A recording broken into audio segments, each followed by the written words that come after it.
And we're live.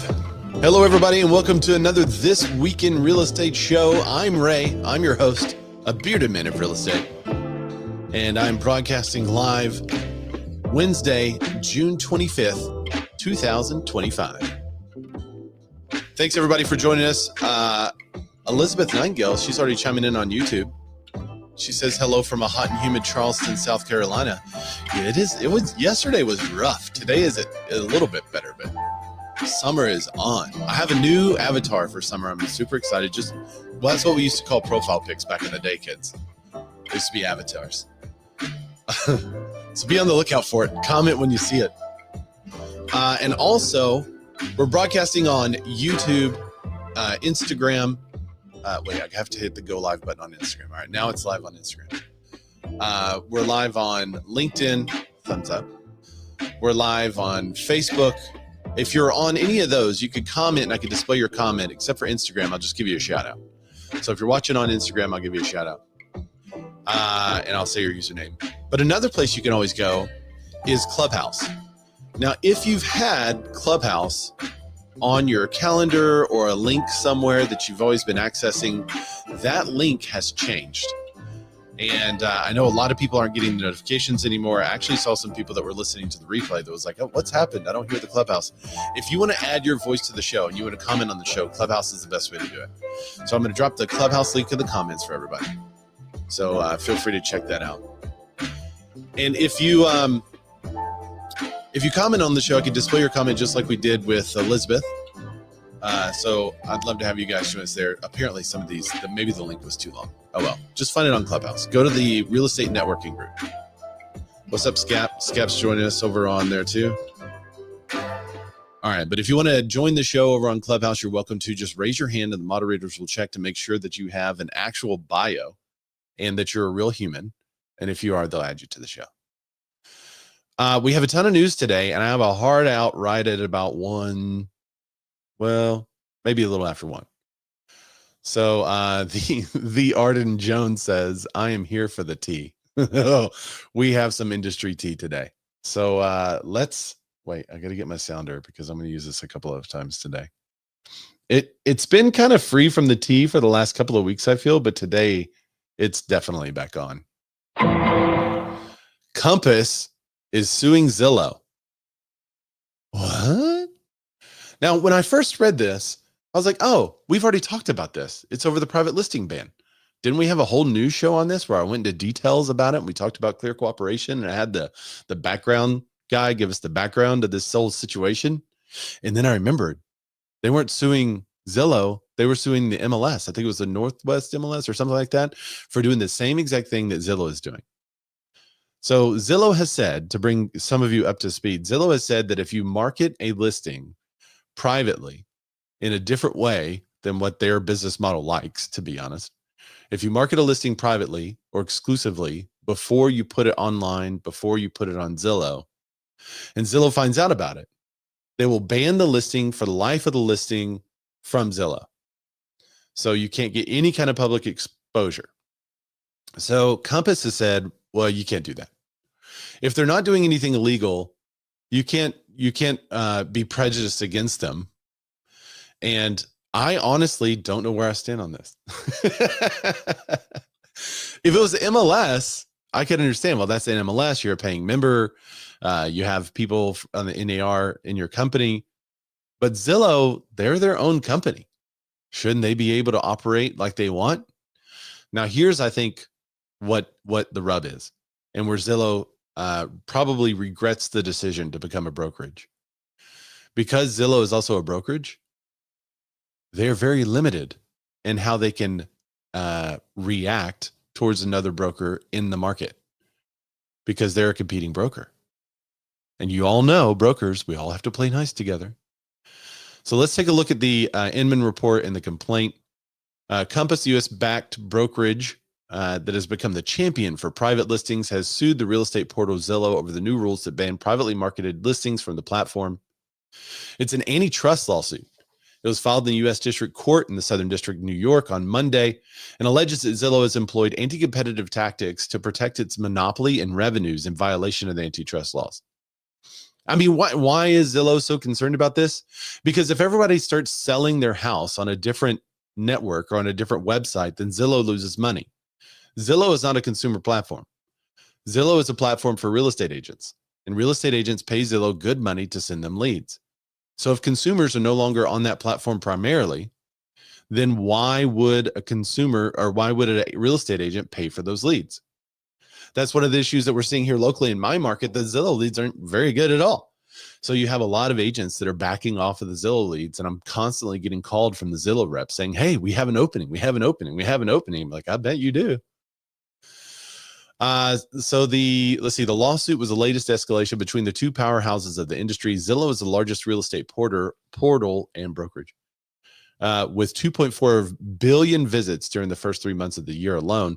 Compass is the number one brokerage in the country by sales volume. So let's see, this lawsuit is about promoting consumer choice. No one company should have the power to ban agents or listings simply because they don't follow that company's business model, Compass CEO Robert Refkin said in a statement. Ooh. I think this is good. This is getting real good. That's not competition. It's coercion. Imagine if Amazon banned a seller for offering a product on their website first. That's what Zillow is doing with real estate. Consumers should have the right to choose how they sell their homes. What's up, Andy? Consumers should have the right to choose how they sell their homes. That's a powerful statement. It also kind of interestingly puts the consumer against Zillow, and it puts Compass in the, like, we're watching out for the consumer category. Now, Zillow is probably going to respond and say, you're not watching out for the consumer, you're watching out for your client. Meanwhile, there's this buyer over here that doesn't have access to the property, and we want access to the properties for everyone. But I don't know if you could ban somebody from your site if you're a real estate brokerage. I don't know if you could do that. So you'd have to be a non-broker participant somehow in order to get that rule. Because a broker, I can't do that. I can't say I don't want any Remax listings on my website. I think that's a violation of the IDX, right? Does someone know for sure? I'm pretty sure that's a violation. All right. The fight over private listings versus public listings seemed to have reached a peak with a new legal action. The suit also follows months of brokerages teasing and releasing their own private listing networks, including Compass, Corcoran, Douglas Elliman. Meanwhile, Redfin has joined Zillow in banning private listings that are publicly marketed. EXP, this is not in the article, but EXP also came out against private listings, and meanwhile still maintains their private listing network. In March, the National Association of Realtors, NAR, weighed in on the subject by opting to keep the clear cooperation policy, which stipulates that agents must list properties in the MLS within 24 hours of marketing them. However, NAR added that delayed marketing exempt listings option for home sellers, allowing them to delay listings to the Internet Data Exchange IDX fees while still making them accessible to MLS participants. Individuals are creating their own policies for how long listings may be delayed when opting into the new feature. Okay, so in the complaint, Compass goes on to characterize Zillow as relentless in its quest for dominance in the home portal space, even releasing this spring its new exclusionary policy to ban listings, what Compass calls the Zillow ban, that has been previously marketed privately from its platform as part of its 3-phase marketing strategy. We covered all that before, all the 3-phase marketing strategy, their private listing stuff.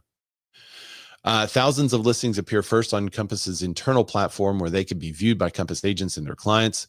The second phase, and also there's a book that anybody could go to a Compass office and check out. The second phase involves marketing a listing publicly as coming soon. Listings that's not yet on the MLS. Ultimately, Compass said that 94% of its seller clients who use the company's private listing strategy ultimately list their homes on the MLS. Compass alleges that Zillow moved to prevent the private listing strategy because it can monetize those listings. Yeah, that's exactly. I mean, this is not a secret. That's exactly why. The question is it illegal? That is why, but is it illegal? The strategy poses a significant threat to Zillow's home search monopoly and its revenues. Compass wrote in its complaint, for Zillow, every home buyer search conducted on Compass instead of Zillow is a lost opportunity for Zillow to lock in a prospective home buyer into Zillow's ecosystem and make money selling their information to a real estate agent for a lead fee. Zillow's central business model. That's the part that's anti-competitive. But we'll find out if it's illegal. Zillow cannot make money from those listings. Zillow uses Zillow ban to block real estate search rivals like Compass from competing head-to-head.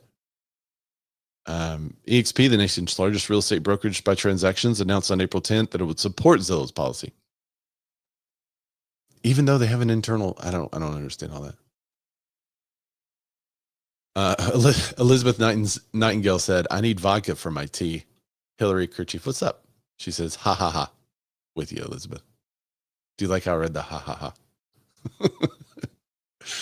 ha? Elizabeth says, a goodie. The real estate industry needed another lawsuit. I guess we're getting bored staying out of the. I don't think we are out of the woods yet. I think there's several lawsuits still pending, but that's funny. All right. In response to the complaint, Zillow said that it planned to vigorously defend itself from the claims, which it called unfounded. The company said that most brokerages, consumer advocates, and fair housing experts supported its policy. I mean, maybe they support your policies, but is it legal? That's the question. It doesn't really matter who supports it, as we see from the news all the time. It has no, who cares who supports it? Is it allowed? Is it legally allowed to be anti-competitive in this way? At the heart of this issue is a simple principle. When a listing is publicly marketed, it should be also acceptable to all buyers across all platforms, including Zillow. The company said in a statement, hiding listings creates a fragmented market. So why wouldn't you let them on the website? You can't say, no, you can't say hiding listings creates a fragmented market and then say that you are on purpose going to hide listings because they don't match your policy. You're literally limiting consumer choice more so than necessary. And you're saying that hiding listings in a fragmented market limits consumer choice and creates barriers to home ownership. Yet they could use this exact word against you. What are you doing? Who wrote this? Which is bad for buyers, sellers, and the industry at large, especially in this inventory and affordability constrained environment. Why are you hiding listings? What are you doing? You just said the reason why you should allow Compass listings on your website. It's right here. Hiding listings creates a fragmented market. It doesn't matter what they did before. If they have a listing now who wants to be on Zillow, you should promote it because you just said you would. Our listing access standards are designed to ensure transparency, equal opportunity, and broad visibility for everyone so sellers can maximize price and time to sell so buyers have the access to available inventory. The statement continued. Limiting visibility hurts buyers and sellers, disadvantages smaller brokerages, and undermines an open market. If you believe it, then you should put the Compass listings on your website. What the crap? Our focus remains on creating a level playing field that serves best interest of everyone in the home buying and selling journey. No, it's not.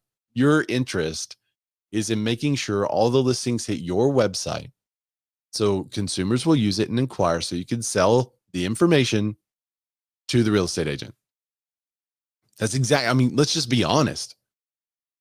Let's just say Compass doing this hurts our business. That's the honesty of it. Oh my gosh. Elizabeth said, sounds like Compass wants their cake and wants to eat it too, and they want to eat it on their own schedule. Well, I don't have any problem with it. That's Compass's business model. My problem was with Zillow. Zillow's doing the same thing. They're doing the exact same thing. If a brokerage has a business model that says, hey, we recommend that you don't put it on Zillow first, that you don't do this. We recommend that you test the market using our private network, blah, blah, blah, blah, blah. That's their model. You can have another model that says, I don't believe that that's a good model. I believe that you should put the property immediately on the market. And this is why, and this is the benefit. That is a different model. And this is called marketing. You can have two different models in a marketplace. That's fine. There's nothing that said, I don't believe that any of us should go towards the same model just because somebody thinks it benefits a buyer or seller.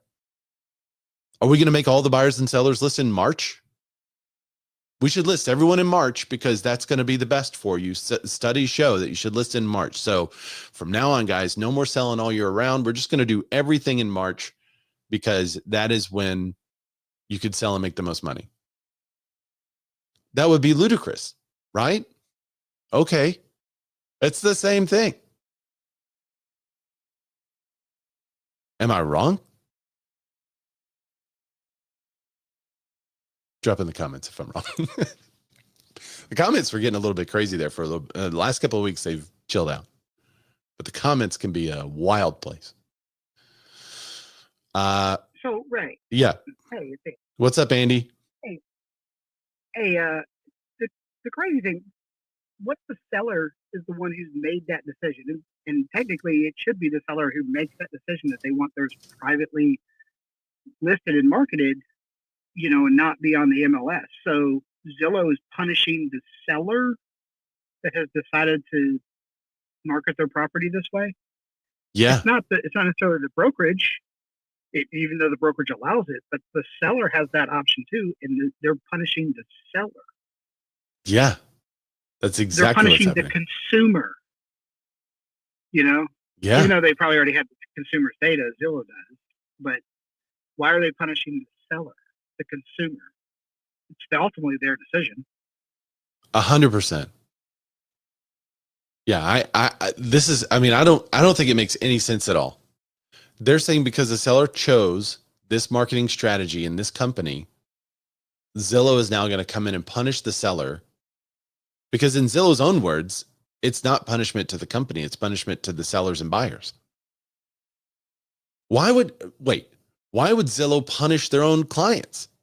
Using Zillow's own words, limiting visibility hurts buyers. Aren't these the people on your website that you're trying to serve? So why are you hurting your own clients? You can't have it both ways. You can't say, no, you can't limit visibility and then limit visibility. That's a heck of a data point to say, hey, this was privately listed before for this amount of time. Now it's publicly on the market and it's getting this much visibility and this much attention and this many showings.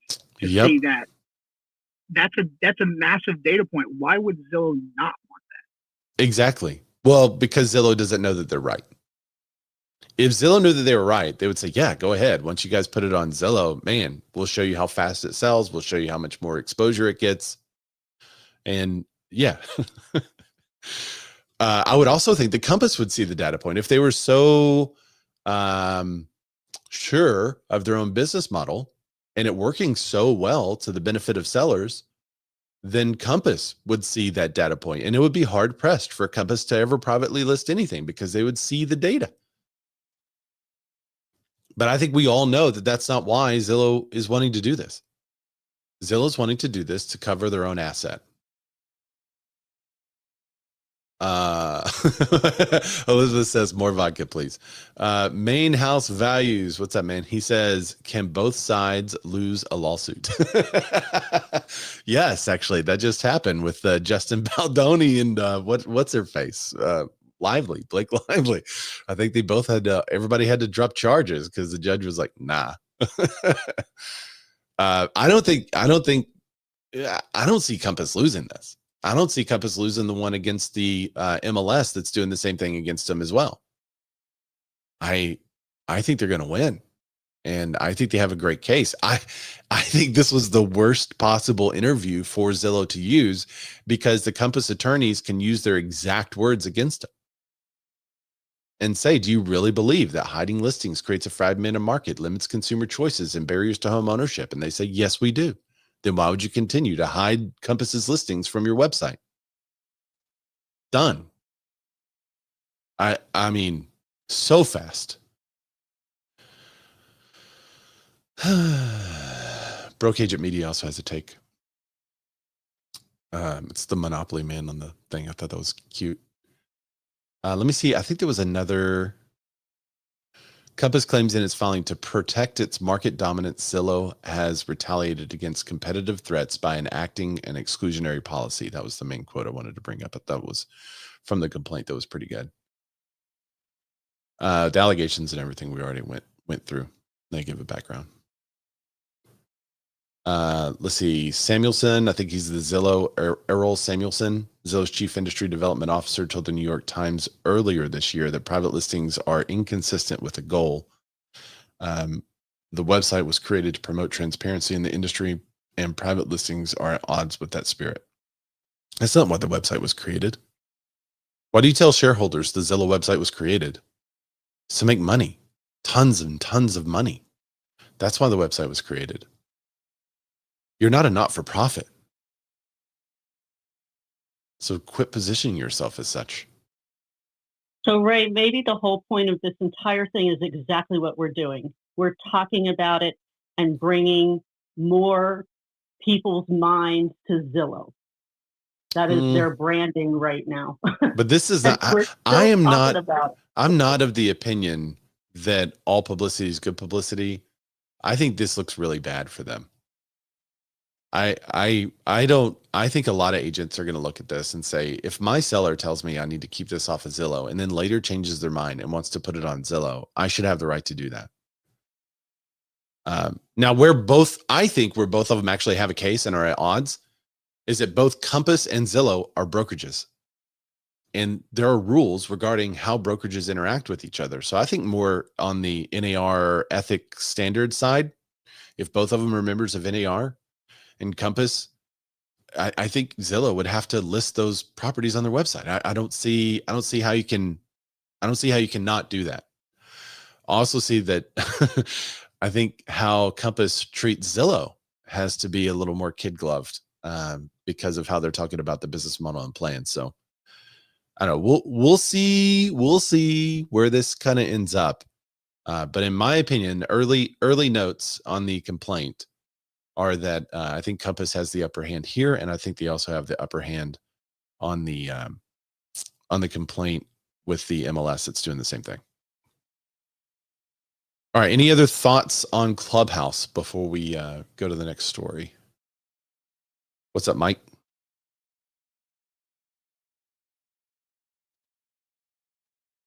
Mike, didn't you have a donut as your icon for the longest time on YouTube? It's on YouTube. Yeah. Every time I think of you, Mike, I think of your donut. It's like a Homer Simpson donut. Yeah. There. See, you just said it. There it is. You're watching and you're listening at the same time. I appreciate the double view. If I had more screens, I'd be on every other thing too. Heck yeah, man. Are you in a market with Compass? Not super local. So I'm in the Inland Empire. I'm not aware of any Compass agents aside from like Palm Springs and maybe Riverside, but we do get a lot of Compass agents from like the Pasadena area. So along the foothills. I'm still waiting for somebody to report back on what the Compass book looks like. I want to see it. I imagine it being like a Harry Potter, like yeah, me too. Yeah, this Old Testament type thing looking. Super old and really like blow the dust off. But yeah, but it has to be super nice because they're a luxury company. But I would presume like leather with a pressed Compass logo, heavy, weighted, all pages weighted. You got to put white gloves on to open it. Actually, somebody is there holding it for you with white gloves. You're not allowed to touch it, but you can look at it. It actually wouldn't surprise me if somebody is there preventing you from taking photos of it.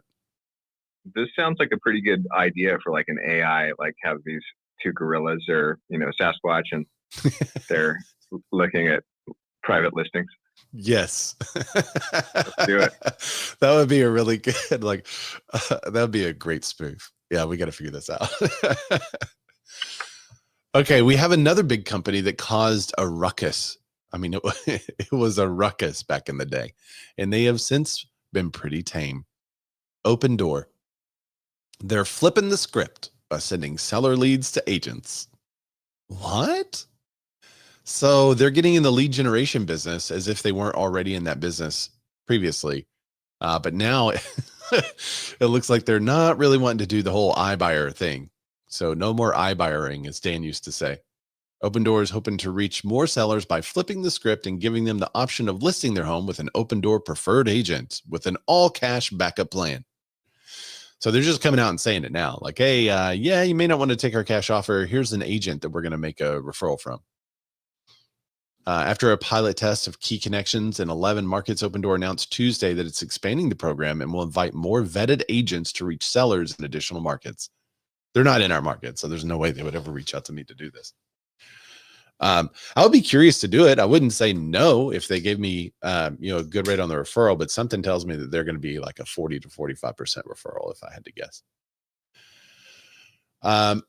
Carrie Wheeler says that we're taking our existing vibrant partnership with agents and flipping the script to speak, by sending Opendoor customer referrals to embedded agent partners. That's kind of a weird way to say that. It kind of sounds like a terrorist cell, doesn't it? Like we're sending them to the embedded partners that we have deep in your markets all over the country. Those agents are able to talk through the options that a customer has to sell from an Opendoor cash offer to full listing.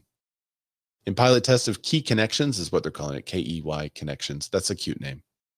Wheeler said its customers have been receptive to having a local expert explain their options. Agents benefit from high internet seller referrals, and our marketing engine are able to bring options to the table, assessing the smartest move for the customer. So this is kind of no different from a ton of other companies now that are doing this basic thing, giving you a backup cash offer and then referring you to an agent and taking a referral fee. To be honest, I kind of thought that's what they already were doing, but I guess not. I guess they were doing more flips and trying to take more market share by actually owning the properties. Okay. And then it talks about stock and stuff. The board believes that a higher stock price, which may be achieved through the reverse stock split, could help facilitate the company's ability to raise new equity capital. I think they were just profitable and then boom, not profitable anymore. So I don't know. I can't remember what the latest numbers were. Cooper Skelton. Yeah. What's up, Coop? He says, same as Zillow Flex. Yeah, that's exactly it. Zillow Flex in our market is around 35%, but I don't know if they're fully activated here yet. Hillary said, Opendoor listings are by far the worst in my market, commonly on the market for 200 plus days, even during the pandy. It doesn't matter how good the agent is if the repairs to the property, if the repairs they do on the property make it unsellable. Yikes. That echoes what a couple of people in other markets had told me too. I can't remember who. It may have been Mike V, but there was somebody that was coming out pretty hard against Opendoor, saying that they're totally trashing their market. Maybe Adam Johnson. I don't know. Cooper says there's only one group in Central Arkansas that's on Flex. Yeah. They take a ton of your money, and the leads are sus right now. So we'll see. Maybe they can turn it around. I keep getting calls about inventory open, and we ain't buying yet. Okay. Are you making 6% real estate agents? That's what everybody thinks we make, 6%. Quote, never pay the full 6% commission again. So Clever's latest commission survey offers some valuable insights worth sharing, but ends with a marketing message that doesn't square with its own data. In episode 369 of The Real World, Byron Lazine and Nicole White broke down what the survey actually says about agent compensation, why 6% commission rate was never the standard or even the average, except in Michigan, and how Clever's own marketing is gaslighting the industry. The biggest frustration, Clever presents accurate national averages showing that the real number is closer to 5.44%. But then it slaps on the same misleading line we've seen since Sitzer Burnett lawsuit, never pay the full 6% again. Byron called it out. Clever did not put this entire survey together, show people the stats, and then in your marketing straight apply. What the data actually says. So Clever's 2025 survey, which includes responses from 806 real estate professionals, found that the national average commission is 5.44%, not 6. That number breaks down as 2.77% for listing agents and 2.67% for buyer agents on average. The national average remained fairly consistent over the past few years with slight adjustments. In 2021, it was 5.5, 2024, 5.32, 2025, 5.44. Oh, well, that's kind of interesting, isn't it? In 2024, it was 5.32. And I know this is probably not a statistically significant difference, if you know what I'm saying. But in 2025, it actually went up. And from what I know, since this lawsuit, real estate agents are making more. And that's what I'm hearing over and over and over and over and over. So then they talk about the difference in the marketing versus the methodology. See, that led to a question of what Sitzer Burnett actually accomplished with the agents. What's happened since the settlement is that agents who do the business are now negotiating. I'm negotiating with my buyer. I'm negotiating with the seller. It's a better world for agents who are true service providers and who have a real plan and real framework. It's a separation of skill sets if you're actually seeing these numbers go up. So Ketchmark said, we're going to get away from 6%. We were never at 6%. We're going to bring commissions down. Commissions goes up. So what did this whole thing accomplish besides a money grab for attorneys? That's what they said, Byron said on the show. Or maybe that was Nicole. Is that Nicole or Byron? I don't know.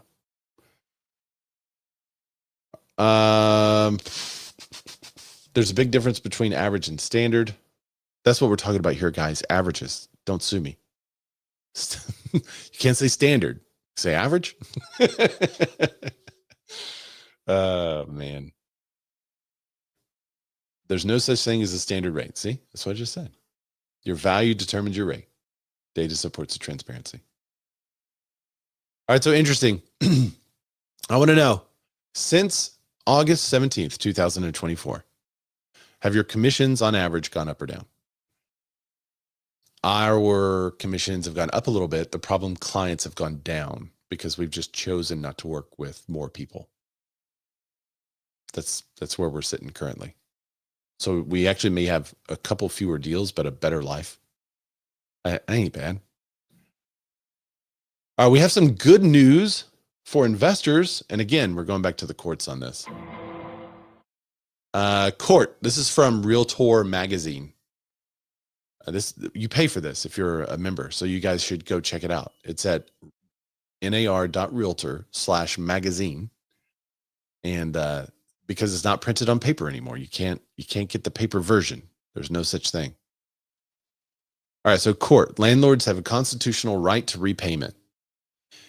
It's amazing to me that that this had to go to a Supreme Court. The Federal Circuit Court's decision underscored, I guess, a Federal Circuit Court, so it didn't have to go to the Supreme Court. In a major development for property rights advocates, a new court ruling reaffirms that landlords have the right to pursue compensation claims for losses suffered during the U.S. Centers for Disease Control and Prevention eviction moratorium. On June 6th, the U.S. Court of Appeals in the Federal Circuit denied the federal government's petition for a rehearing in Darby versus the United States case, confirming the CDC's eviction moratorium was unconstitutional under the Fifth Amendment. This is huge. The decision marks a significant victory for property owners by upholding the Darby ruling. The court maintains that legal framework. The court maintains the legal framework that protects housing providers against uncompensated government takings. This is wild. So if you recall, what happened during the pandy is that there was a foreclosure moratorium. You couldn't foreclose on properties, and you also couldn't evict. They weren't allowing people to evict who didn't pay their rent. So what is going to happen if you tell someone if you don't pay your rent, you're not going to be evicted? They're going to stop paying the rent, and that's what people did. And when they stopped paying their rent, the landlords took huge losses. And I think if I recall, I could be wrong on this, but I think they were allowed to charge the backed rent at the end of the moratorium. But most people can't pay that and are just going to leave at that time. And then you have to chase down this renter and figure out lawsuits. And it's just a huge headache to recoup your money. So what this person did was they sued the government and said, nah, that was unconstitutional. You can't take away my right to compensation like that. And that was upheld so far. So although the Supreme Court later ruled the CDC had exceeded its authority, the government argued claims couldn't arise from the unauthorized actions. The Federal Circuit Court disagreed, holding that the moratorium could still be considered unauthorized for takings analysis, allowing housing providers to pursue compensation. So if you are a landlord out there and you have back rent owed to you from someone that didn't pay you during the moratorium, you can go after the government and get paid. I'm not an attorney, but that's my reading of this. So NAR played a critical role in this case. Look at that. Now, this is on the NAR website. So yeah, they're going to be like, hey guys, we did this. Filing an amicus brief in support of the plaintiffs and forcibly arguing that the CDC moratorium constituted a per se taking. NAR made clear that the eviction ban had widespread, devastating financial consequences for house providers, especially independent owners of small rental properties. There you go, guys.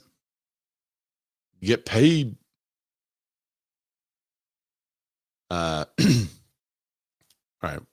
We've got another story. And Andy, you might be interested in this one because I think it's hilarious. It's about the VALID Act. Have you heard about the VALID Act? VALID. It puts veterans on equal footing to select home loans. So NAR lauds congressional leaders for continuing to empower veterans through the VA Home Loan Guarantee Program. It's a lot about, and one of the senators was from Arkansas. There's Republican and Democrat senators that are involved with the VALID Act, but it's called the Veterans Affairs Loan Informed Disclosure Act of 2025. And it took all this stuff and they had to pass this rule. And, it's a lot to get the bureaucracy to change. My understanding of this is what it does is it adds a checkbox on a loan application to say that you're in the military or former military or veteran. And that's all it did. What it's supposed to do is then when the lender gets the document, they're supposed to say, oh, this is someone with a military background. I should ask them if they're interested in a VA loan. But did it really take an act of Congress to get a checkbox on a loan application? That's nuts. I'm curious if you're out there, lenders, are they still asking race questions on loan applications? Because I feel like it may be time to get rid of that. I think we're past that part of our history. Andy, what do you think of this, dude? So they do have they do have those questions. Now, most people don't, a lot of people don't put those in there. They don't answer the question. If we take an application over the phone or whatever, then we can believe it goes to the point of we can fill out that information based off of the conversation we are having. So say that last part again. You're kind of muffled sounding a little bit. Oh, yeah, I've got my hearing aids now. I gotcha. So we can fill out that information, the demographics information, to our best knowledge. Right? Got it. We can't obviously ask them what their race, creed, all it. We can't ask that information. We have to assume, and we can fill that in. If we are doing the application over the phone, but that rarely happens nowadays. Most applications are done. They do it over the computer. We have a system, blah blah blah. Everybody's got their own thing. They fill it out online. Sometimes they answer it, sometimes they don't. We just try to fill in the demographic information based off of our conversation. Okay. I think it's like, well, hey, a person sounds like they're from this country, or a person sounds like they're this color, this race, blah, blah, blah. That's really hairy stuff. I do think that they should remove some of it. If the buyer or client chooses not to answer the information, Yeah. I do not want to put myself in a position to say, oh, I thought this person was this and they're actually that. Yeah. It's bad information. That's That one is true. just bad information, you know? So Yeah, that would be the thing I would say. I had a good friend growing up that grew up in the hood, and people would always guess his race wrong. It was hilarious. But yeah, that would be a tough position. They come in and they're like, why did you mark that? And you're like, Hey, I grew up on the line of those areas, and yeah, I totally get it. You could hear them over the phone. You make that assumption that they're one thing, and you see them in person, you go, I was not expecting that. Yeah, especially because Eminem was so popular when we were growing up, man. People just yeah, there you go, exactly. So I'm putting the bill. It's HR 3694. I'm putting that up to display so you guys can see the act of Congress that it took to add a checkbox. And you thought I was joking. It says military service question. A, in general, subpart A of part 2 of subtitle A of title 13 of the Housing and Community Development Act of 1992 is amended by adding to the following: a uniform residential loan application. The director shall not. Anyway, there it is. Military service question. Here's for the the thing. uniform. I think that's a good question. Okay, as a loan officer, I'm going to ask questions. Sure. Are you in the military? Are you active duty or reserve, or are you a veteran? I'm going to ask those questions to say, hey, if they are, do they qualify for a VA home loan? Right. But if it's on the loan app and the veteran chooses to do a different type of loan, I would be curious to find out why they're doing that type of loan. Yeah. Because there's a good chance that they're doing that type of loan because the loan officer or the agent doesn't know what they're doing with the VA loan. Yeah, some kind of me, some kind of miscommunication, me, misinformation, or benefit. That's weird. Right. And to me, that's the problem. That's why I try to educate as many people as possible on the VA home loan benefit so that the veteran can use the simplest and easiest benefit they have. So, well, I just, number one, I'm shocked it wasn't already on the application. Number two, I'm shocked. I say shocked kind of sarcastically. I'm shocked it wasn't already on the application because you have a loan that is specifically for them. Number two, I'm shocked that it took a literal act of Congress to get it on the application. And number three, I am still shocked that we're asking the race questions, the protected class questions on a loan application, it just opens the door to all kinds of discrimination. You know, a processor gets it that's not pro whatever race that is, and suddenly they make a loan very difficult to obtain. It's that kind of stuff that I'm like, man, I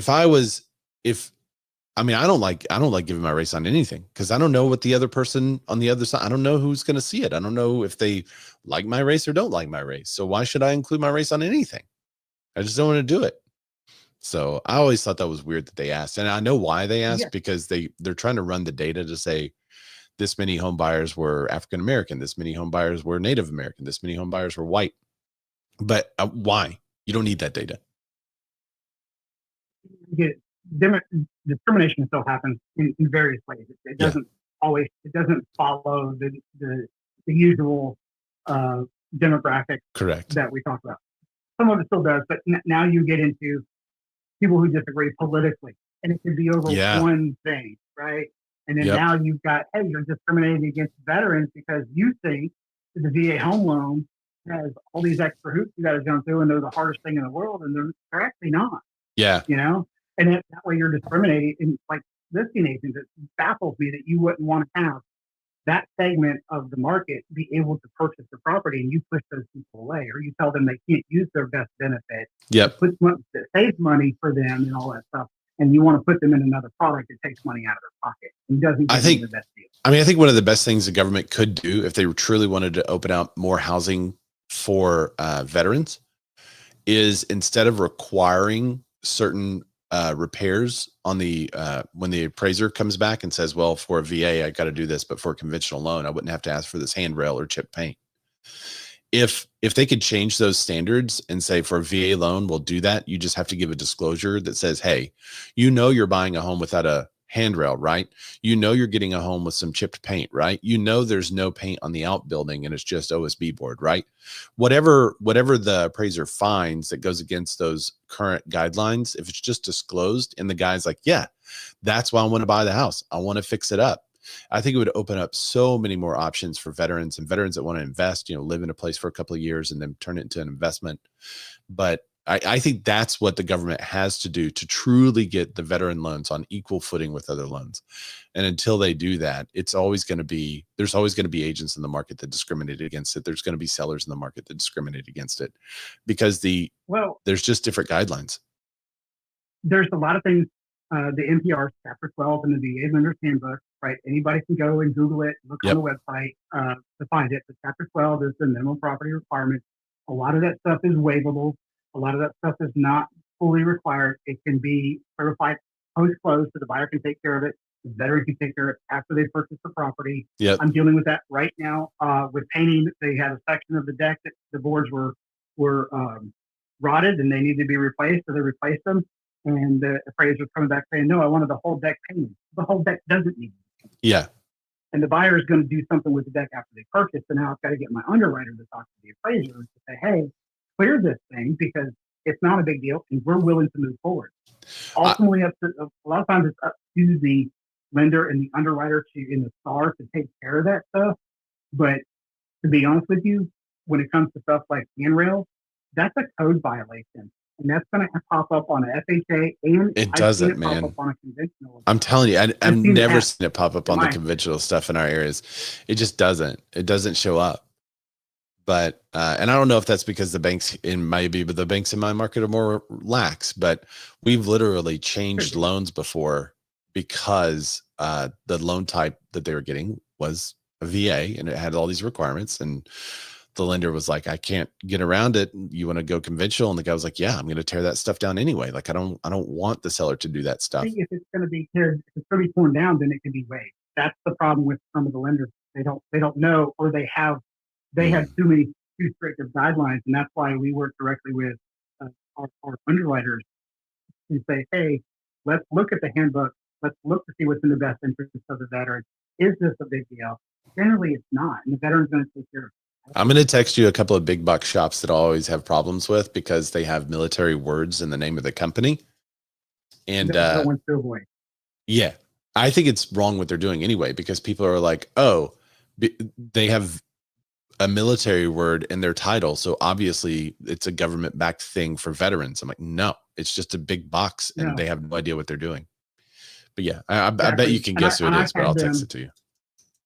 Yeah, I've had my own dealings on the real estate side when I was doing that. My own neighborhood where somebody was using one of the big box military named lenders, and they didn't want to do a reconsideration of value after they did have Tidewater, and they couldn't make a difference. I told them, like, hey, you can do a reconsideration of value, and the loan officer told the veteran not to do it, and it wasn't worth it. And I was just like, and I had all the comps because I was active in my neighborhood selling. I just didn't have this one listing, and that's the one that went awry. And I was like, I could have fixed this thing. Yeah, it would have been so easy to do. But there you go. So you guys call Andy Rose. Sorry, I'm not trying to catch or anything. No. Andy Rose. Things are fixable. He's I'm not the only one that can do this. He makes the process of getting a veteran home loan thornless. You like that, Andy? There you go. You can use that. Every rose has its thorn except on a VA home loan. Except with you and a VA home loan. Yeah, for those of you who have no idea what we're talking about, back in was Dan on the show when we were doing that? Andy, maybe it was just me, I can't remember, but when it was both of y'all, the bearded men. Andy would join the call and we'd say Andy Rose has its thorns. That's great. All right, well, let's jump to some economic news. The U.S. home prices hit an all-time high. This was June 20th, so this is a whole 5 days ago. The median U.S. home sale price hit a record of $396,500 during the first 4 weeks of June. During the 4 weeks ending June 15th. That's up 1% year over year. What? Only 1% appreciation? The 1% year over year increase is the line in which the last several weeks, but that is down from about 5% since the start of the year. The median sell price is at an all-time high. It's roughly $26,000 lower than the median asking price. So, and the median's 422,000. So that's interesting. The 6% discount is similar to that of the last several weeks, but marks a reversal from 2021 and 2022 when the median price was typically much higher than the median list price. Y'all remember when y'all were listing homes and getting offers $100,000 more? That ain't happening anymore. This is interesting. May home sales increase very slightly, but prices hit another record high. Similar story, just a different way of saying the same thing. Housing analysts predicted a 1% decline, and sales were 0.7% lower than May of last year. Sales were the strongest in the Northeast. They were up 4.2% month to month. They also rose in the Midwest and South, but they fell in the West. They were down 5.4%. The West is the most expensive region in the country, according to NAR. And this is what I'm feeling too. I mean, we're lucky enough to get a lot of luxury listings lately. That was a lot of L's. And which is great. We love working with them. We love promoting them. We love putting them out there. And then the luxury market is stalling. And so it's like, well, dadgummit. It's making it more difficult. But home sales are inching up. But buyers stay cautious amid mortgage worries. So one of the things I forgot to mention on the last article, anytime you see that the median sell price is down, that doesn't mean that home prices have gone down. That could just mean that more homes are selling in the bottom half of the market than the top half of the market, which is obviously displayed by the West slowing down a little bit. What's up, Justin, my Canadian brother? Justin Kanakau is here. Justin, did you have something you wanted to say to Floridians that won the Stanley Cup? Just curious. Well, I'm actually working on some stuff cross border, so I'm definitely one of those Canadians that still love their American family and don't read the headlines because a lot of Americans still love Canadians too. So happy to be here. That's true. That's true. Brother from another mother. Thanks for joining the show. Jack is here. What's up, Jack? Hey, everybody. Welcome. Happy Wednesday. Happy Wednesday. Hey, what's happening with home sales in your area? You going up or down? Getting super slow. And it's what I'm seeing is the most of the first time home buyers are still in the market, but far fewer of them. And any move up properties. So in my market, it's really anything under $1.2 million can be believe it or not, can be a first time home buyer. And then anything up over 1.5, which is, 1.5 to 2.5, which is the aspirational, typical, I'm going to go and move up to the next house or my dream house. They are nowhere to be found. Wow. I've taken a property that I thought was well priced at $1,975,000, and now we're about to reduce it slowly down to $1,795,000.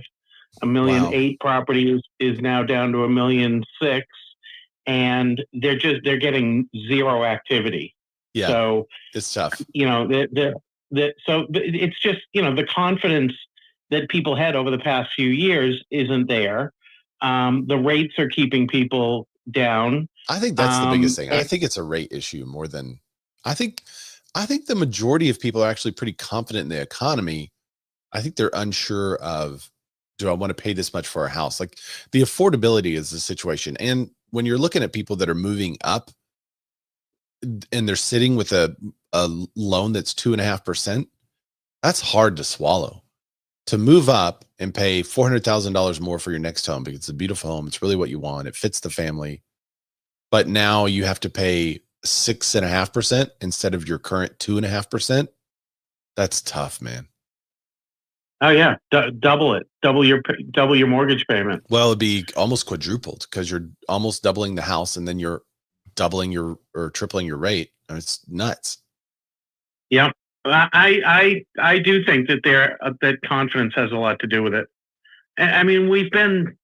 You're in a bluer area than I am. What so did I say last week? we were living in a time of champagne and Champagne. hookers. What was it? Yeah.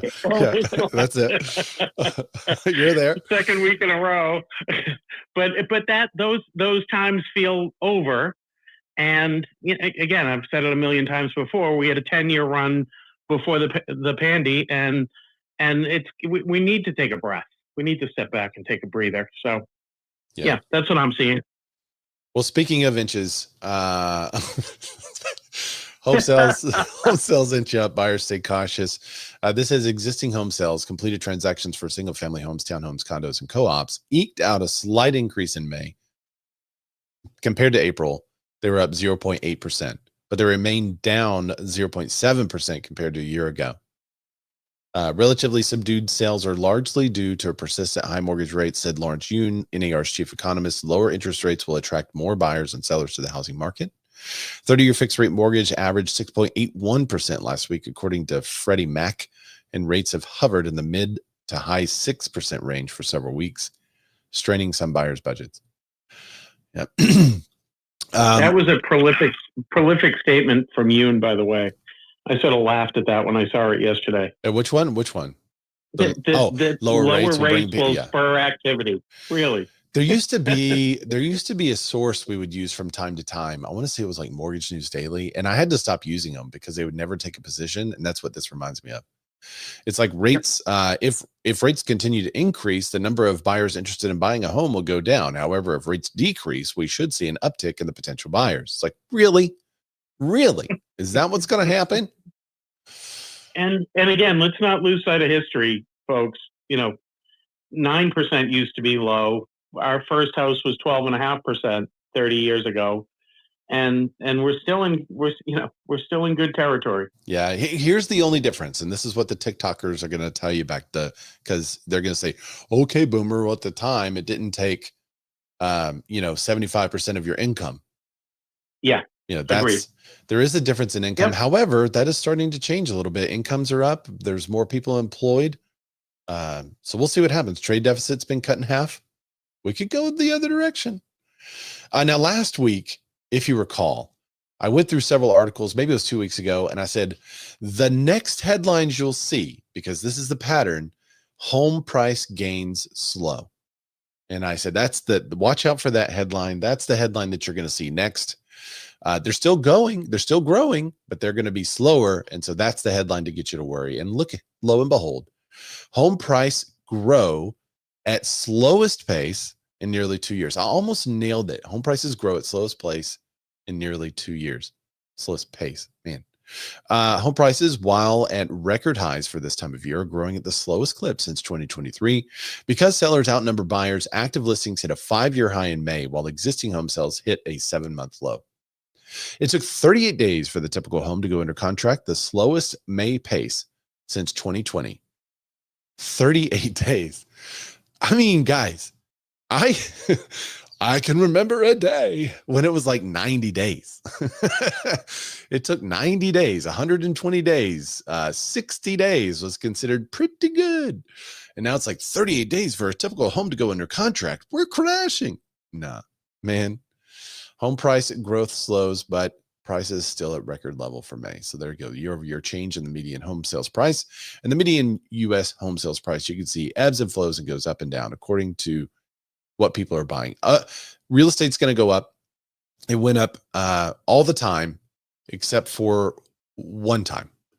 And because our generation experienced that one time, everyone thinks that home prices are going to go down. They're not going to go down, but there could be a change in affordability. That's what you're looking for. How can you impact affordability? How can you change affordability for your situation? What can you do? And that could be, in some cases, a personal venture, but it could also be a change in the market. So just like there is market depreciation, or just like there's market, what's the word I'm looking for? It's not depreciation. Why can't I think of it? Oh, distress. Just like there's market distress. Did you see that? Massaging my head helped me come up with that. That's the key for all the the audio listeners, if you do a little head massage when you're trying to think of it, you'll come up with a word. So there, just like there's market distress, there's personal distress, and there's property distress that either make you pay less for a home, more for a home, and such. On the flip side of that, there's also a boost in the market that can make something more affordable to you. There is a boost in your personal situation that can make something affordable to you. Or there's a situation about the house in particular that can make it affordable to you. So you have to look for those opportunities. And when you're looking for your agent, just tell them that. And who knows, you might find something that's kind of crazy out there and perfect for you.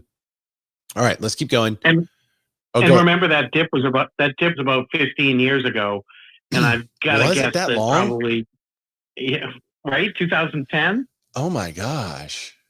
And so you got to imagine that probably at least half, if not more, likely more, agents have been, have not been in the market that long selling real estate. Every time I talk to someone that says I've been in the market 3 years and it's getting tough, I'm like, oh, you think? Yeah, welcome to a normal market, guys. And then of course they're going to say, okay, boomer to me. I'm not a boomer, but I feel like they should say that to me. I'm the oldest millennial. I'm the Oregon Trail generation. I'm in between the two, but all right, there we go.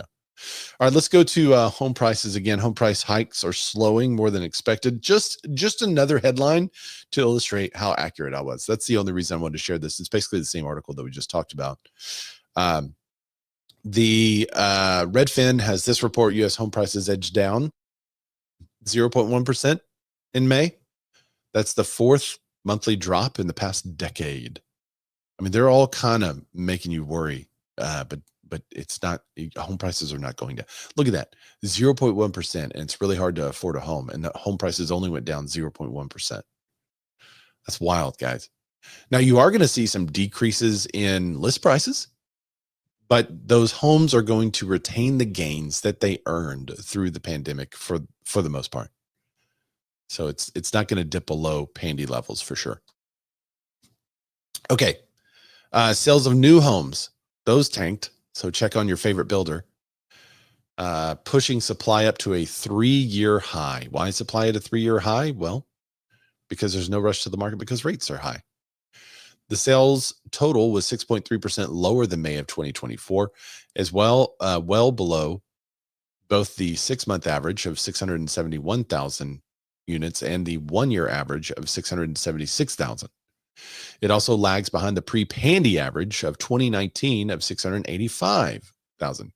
So Ray, you just said that we were returning to a normal market. Why is it lower than 2019? Well, 2019 was a market that was heating up. We were still complaining about inventory in 2019. And I remember at the beginning of 2020, I've said this before on the show, we were pumped that new housing starts were up 13%. We were ecstatic that those starts were up 13%. We're like, finally, more inventory to take the pressure off some of these home sales because home prices were going up and people were out there buying a lot. Well, now you have a situation in which there's still, if the rate was at 2% today, we would not have enough inventory to satisfy all the buyers. That is well known. But because the rates are so high, it's hard for people to afford what they want. And there's fewer buyers in the marketplace. So you have more units that are on the market, less homes being sold. And of course, you're going to have slower sales with new construction and with existing homes. The NAHB, the National Association of Home Builders, also talks about this on theirs. So if you want to get their opinion on it, Robert Dietz, he's the NAHB chief economist. He says on a year-to-date basis, new home sales are 3.2% lower thus far than in 2025. As a result of the slowing sales conditions, inventory continues to rise, making an elevated 9.8 months of supply in May. Builders will be pulling back on construction in the months ahead due to this level of inventory. Drop it in the comments if you're working with a builder who's pulling back on inventory. I know locally we have a couple of national builders that have just entered into our market into this stuff. And they're like, no, we got to keep going. We got to keep going. We got to keep selling because that's how we keep our people happy. And that's the model. And so we are seeing them cut really good deals right now. And we're seeing all kinds of incentives to real estate agents. All right. Mortgage rates and demand are stuck in a holding pattern. Let's see, economic uncertainty at home or military conflicts overseas. I don't know that that's really having an impact. I mean, dropping some bombs on Iran and then negotiating a peace deal the next day because they're like, oh crap, that hurt. I don't feel like a lot of people are worried about the conflicts overseas, and that's the reason they're not making a decision to buy a home down the street. Just the disconnect. I can't get that to connect. One of the things that I loved about Rich Dad Poor Dad series, he had a book called Rich Dad's Guide to Investing. And it talked about looking at the news and looking at all these things that happen and trying to kind of tie them together to see what's going to happen in the economy, what business will benefit, what business won't benefit due to world events and things that are going on. And military conflict overseas, they're not our conflict currently. I could see this being a different headline if we just launched a bunch of troops into Iran. I think this would be a different headline. People would then be a little concerned. But where we are right now, I don't feel like that's true in the marketplace. I think it's disconnected. I agree with Jack, who said there is probably some economic uncertainty here. That could be part of it. But I think the number one thing is going to be the rate. But Joel Kahn, the deputy chief economist for the Mortgage Bankers Association, said the combination of ongoing conflict in the Middle East, current economic conditions, and last week's FOMC meeting resulted in a slightly lower treasury rates on average. However, mortgage rates still edged higher, but remained in the same narrow range. It's basically unchanged. Rates have moved in a roughly 25 basis point range, just around and below 7% since early April. I mean, it would be great if they would lower the rates, but they are still apparently worried about inflation, which does happen in a good economy. 6% of today's home sellers are at risk of selling at a loss. That's up from 4.4% a year ago. But still, there you go. There you go, Jack. Still historically low. Boy, in a slower market without the insane increase in asset value over the last 5 or 15 years, in a changing market, that number would be way up. Yeah. This is, I mean, another factor, also in a changing market or a declining market, inventory spikes, but that's not going to happen because of rate, right? Yep. And I don't think it's one factor that is sort of shocking people into complacency. I just think that there's a little bit of a hangover out there. Yeah. What's up, Antonio from Portugal? He's down in the chat on Clubhouse. 6% of home sellers are at risk. I would flip the script. And shout out to Clint last week, who took something that we talked about on the show and then turned it into a reel like the same day. If this was my, I mean, I might still do this if I have the time today. I do have to go to a walkthrough soon, but I would totally say 94% of you watching this right now should probably sell. Because 94% of today's home sellers are not at risk of selling at a loss. So 94% of people, if they want to make a move, they should probably make the move. Only 6% of them would take a loss. And even within that 6%, there's people that still should move because life is short. If you have to pay $5,000 in order to get the home you love and to change your family's life by living where you want to live, that seems like a small price to pay. I can remember the days. I am talking about the old days so much this show. I just feel like it's definitely a boomer type of show. But I can remember the day where people were bringing $10,000, $20,000, $30,000 to close to sell their house so that they could go live where they wanted to live. And the conversation we had with the seller was, is it worth it to you to make the move you want to make and be where you want to be? And they're like, yeah, we want to go. We're getting a good deal on the one we're buying. Why not? And anyway, I won't belabor the point. You get it. The share of U.S. sellers at risk of losing money remains at a historic low. If you look from the time of 2013, this is 60% of people in 2012 were at risk. Guys, 60% of people in 2012 were at risk of losing money. Now it's 6. That is 10x the other way. That is divide 10. Is that appropriate, Grant Cardone? I'm gonna come up with a new thing that's divide 10. You know, everyone wants to 10x, but what if you divide 10? Let's reduce risk. Let's reduce expenses. Like, how can you divide by 10 and be beneficial? What if you got rid of, you know, divide by 10 the number of people that are surrounding you, because that's how many of them are bad for you. I don't know. I'm just saying. Divide 10. It seems like it could be useful. 1 in 6 sellers who bought after the pandy are at risk of losing money. That's the key. Well, it used to be. That's a total boomer statement, by the way. Divide by 10. Divide 10. What do people say? I love it. I think it's a hashtag, man. That's awesome. Divide 10 instead of 10x. We have to. What's the? I wish there was a cooler phrase for the division symbol. What is the division symbol called? There's got to be a name for it. It's scaling down, and it's rescaling. I don't know, what is it? I don't know how to say this. Obelus, Obelus. So Obelus 10. That does not have the same as X. O10. O10. O10 sounds like O-town. Slash would work. Oh, that's a good point. Slash. So you could slash 10. I like that. Because, you know, whatever the number is before the slash, you slash and then 10, it means it's divided by 10. It's a fraction bar. That's not bad. Slash 10 is not bad for a hashtag on it. All right, we'll go. Well, let's go for now, because Obelus is a little wordy. Let's go slash 10. All right, so guys, 60% of people were at risk of losing money who listed their home in 2012. Now let's slash 10. It's at 6%. Buy my book. Look at my course. All right. So 1 in 6 home sellers who bought after the pandy are at risk of losing money. This is why this is significant. For a little bit of time, people could buy a home and sell it within the year and they would make money. And you saw a lot of people doing this. They would buy a home and then be like, I actually want to live over here. And they go sell that home and they're still fine because it was a pandy and people were paying stupid numbers. That is no more.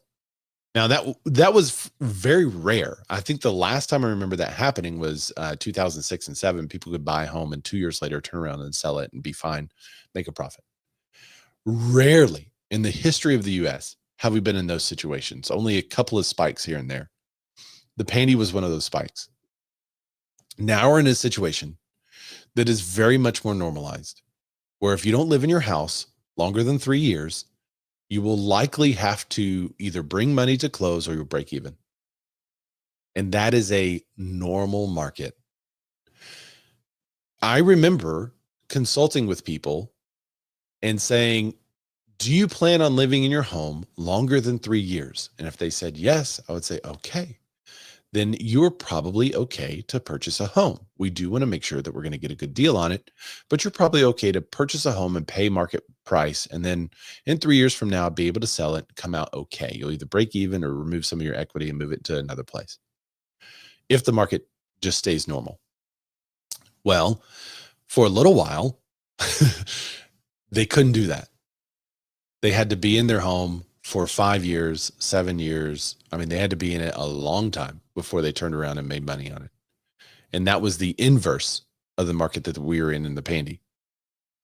So now we're approaching a normal market, 3 years or longer. You should probably buy, no need to rent. You could be okay. If you're going to be in it shorter than 3 years, we either have to get an insane deal on the front end and you have to treat it like an investment, or it may be best for you to rent. This is a normal conversation. All right, let's see. There's 2 more articles I'm going to get to pretty quick. This one, I'm bring it back up here. Top 5 buyer-friendly housing markets offer price cuts and increased inventory. I just want to mention these and say that if you guys are from these areas, I would love to hear your take on it if you agree. Phoenix, Arizona, Tampa, Florida, Denver, Colorado, Austin, Texas, Jacksonville, Florida. Those are the top 5 markets in which sellers are making huge concessions. And I actually saw the Mansion team. Are you still here, Shannon?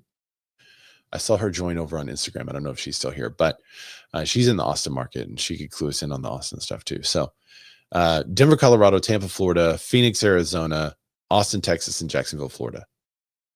So if you're in those markets, what's going on? What's happening? Are you seeing huge concessions from sellers? If not, oh, and this happened. This happened not too long ago, actually. It's kind of crazy. We we had a situation in which our seller was willing to take a little less. We had been on the market, and then it just wasn't going how we wanted to. And I got a phenomenal offer from an agent. And they're like, hey, do you have any other offers? Like, not at this moment. And they sent me a phenomenal offer. And I sent it to the sellers, and the sellers like, why are they doing that? I said, I don't know. And so I said to the agent, hey, thanks for the really great offer. We will review it later. And the agent was like, well, you know, this market's so crazy. They had imagined that the market hadn't shifted. I don't know if maybe they hadn't done a deal since, but they were not plugged in to what was going on. And it cost their buyer thousands and thousands of dollars. And my seller loved that agent. So keep tabs on what's happening in your market. And if you are in one of these 5 markets and are not noticing this, start asking some questions. Either the data is wrong, or maybe you're in a very significant pocket, right? It could be very localized, very centralized, and not very city general, because we're talking about general city stuff. Or maybe you should be looking for more concessions for your buyer. Or maybe you should be telling your seller, we should probably lower the price and offer something for the buyer to get this deal to work. Okay, drop in the comments. And oh, that's it. The other one was a repeat. So we are done. What's up, Andy? I'm not in the Tampa or Jacksonville market, but I am in Florida, and I think this is probably similar throughout Florida. Is that just the inventory? And I won't even count the condo inventory, because that's a whole nother thing in Florida. But just the inventory, the influx of people that came in handy, post handy, and continue to come in is insane, because people are moving that way. So people are moving back out, going back where they were originally from, or they're moving out because it is overcrowded and gotten crazy and taking advantage of the market to get more money, because they increased their equity so much.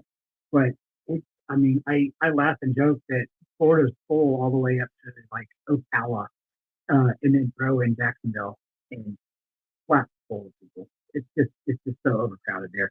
So it doesn't shock me that it's taking longer for things to sell in those 2 markets before. Because I know in the Panhandle, where I generally do business, that it's basically the same way. Interesting. Yeah, I mean, we'll see what happens. Florida is in a really interesting market. Everyone that I know that's in Florida is like, this is weird. I do want to mention, thanks for the info, Andy. I do want to mention, I'm so sorry. I'm going to give a couple of you guys a shout out on Instagram, because I looked over there and I just saw like this. Instagram just loaded all the comments from the start of the show to now. It wasn't playing them. Now I see them. So Justin Conoco, I see that you were over there. Brian Hershey, what's up, dude? Brian said, my last home loan asked me how many pull-ups I can do. What was that about? That was probably just a lender hitting on you, bro. Realtor, they say female, color, and religion. Oh, she's talking about loan applications here. Make sure. Let's see. Move me to Bay Area. What is up? Thank you for joining. I'm so sorry. I missed several of your comments here. Affordability is huge. Cyclical real estate. Are you calling me? She said brilliant. I'm assuming you're calling me brilliant. Yeah. Hey, I did a quick search for that ballot act that you talked about. Yeah. The one point that I don't remember you saying was that they do side-by-side loan comparisons. So requires that FHA mortgage disclosures include VA loan terms alongside FHA and conventional loan offers, so that the veteran sees the 3 options and sees basically why the VA loan is probably better. I would say 99% of the time. That's okay. Can you pop that in the chat too? It's kind of difficult to hear what you're saying there, but I thought what that meant was They're just going to do a side-by-side loan comparison for FHA and VA, where the person can see how much out of pocket and how much it costs and all that stuff. Is that what you're saying? Yeah. Basically, I don't remember you saying that, but maybe you did. No, I didn't say that. I just thought that was kind of normal practice already, honestly. No. Oh. Not Wow. when they're not.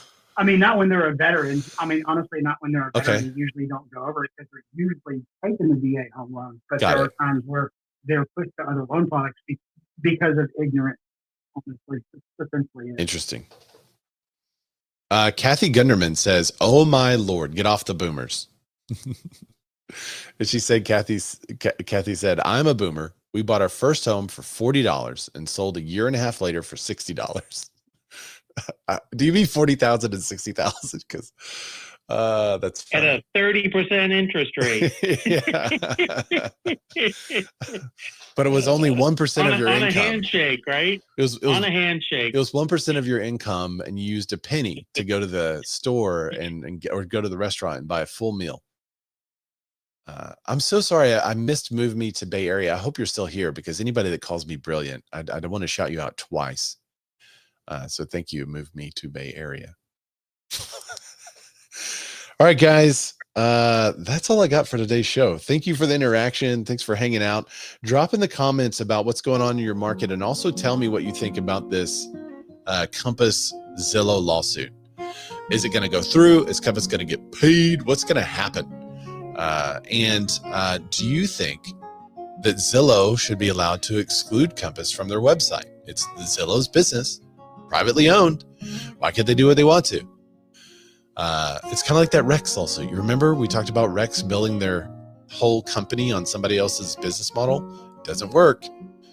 So drop in the comments. What do you think about this stuff? I'm anxious to read them. Thank you guys for downloading the podcast. For the audio listeners there, I really appreciate it. Take just a second for me, please, and share this show with somebody else. Just shoot it to them, and especially if they're in the industry, and say, hey, I thought you might be interested in this. That's the way we grow. It's all organic. There's no paid ad, and I don't make a dime from this. So if you liked anything that I said today, just shoot it to someone. If you disliked a bunch of what I said today, fill it up in the comments. Let me have it. All right, thanks, guys. I'll see y'all next week.